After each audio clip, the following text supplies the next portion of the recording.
I'm going to tell you just a little bit about myself. I'm going to turn it over to Buddy, and then Buddy's going to take it from there. You may have seen the Hook article that pointed out that I retired on Friday. I came to Charlottesville in 1988. I have a 25-year police history with the police department here. And through that department, I worked in all aspects of the city, and I got to know the city of Charlottesville like the back of my hand. I started out in patrol in '88. I worked 6 years on nights. I moved up to the narcotics task force. I did that for 6 years.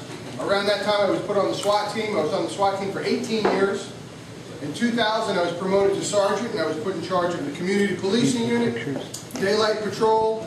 Promoted to sergeant, and I was put in charge of the community policing unit, daylight patrol, the traffic unit with the motors. I rode a motor for the city for a couple of years. Went back to patrol, and then was put in an administrative position for the department. So I've seen the police department through and through, and I've worked with city government the entire time. In 1999, I became very involved with my neighborhood association, the Fry Springs Neighborhood Association.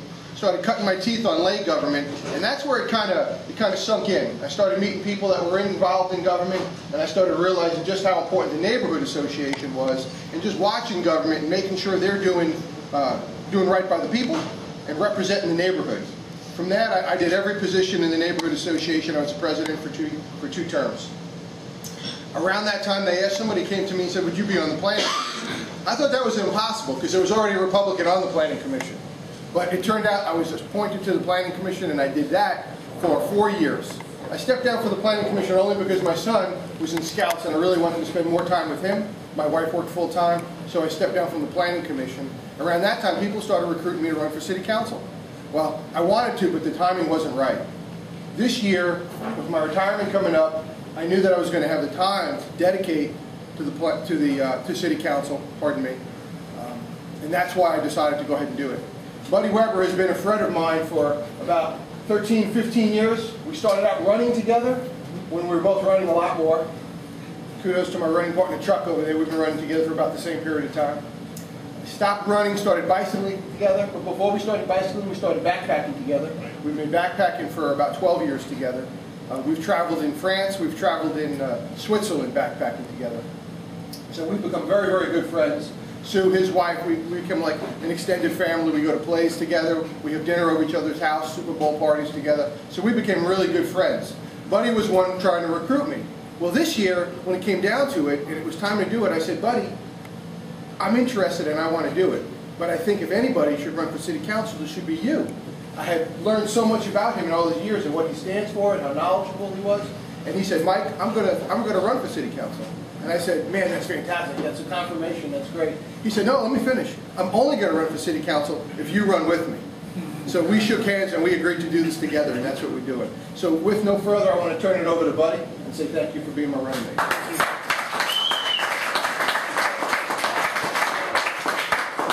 think everybody in here knows me. I've been around a while. There's a few people that I just met. I am Buddy Weber. I graduated from the University of Virginia in 1968. Left the city for about 25 years, but actually had a 27-year career in the Navy as a fighter pilot. Came back in 1993 as a professor of naval science, taught leadership there for 2 years. And in 1995, I retired, turned in my faculty ID card, picked up my student ID card, went to law school, and immediately lost my parking place. So I went to law school, and in 1998 I passed the bar, and I've been practicing law here in the city of Charlottesville for the past 14 years.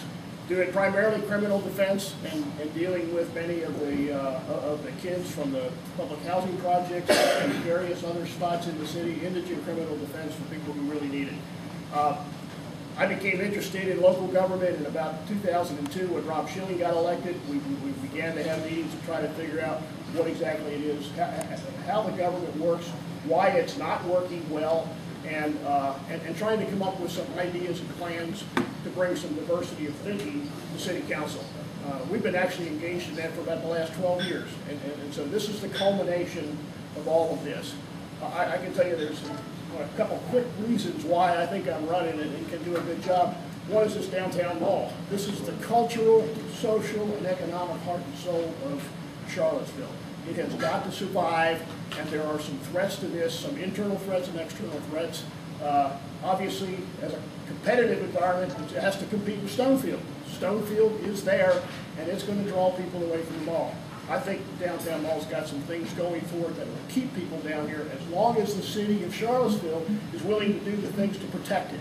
And I'm concerned that some of the things that City Council has done over the last few years are actually very slowly strangling the goose that lays the golden egg right down here. So I am concerned about the downtown mall.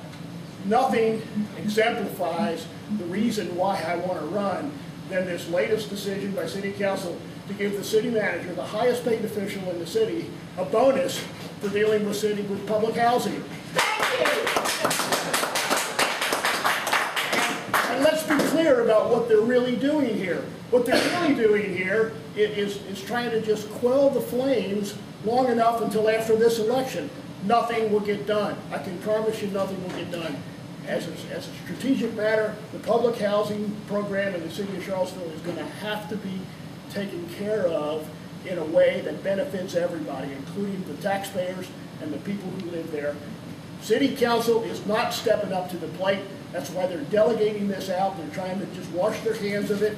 City Council may end up having to take over the Charlottesville Redevelopment Housing Authority to take that responsibility. The buck stops here. That's what I want. That's the ethic I want to bring to City Council. And I can guarantee you, in 4 years' time, when we start talking about where the buck stops, I won't ask for a study to determine where it stops.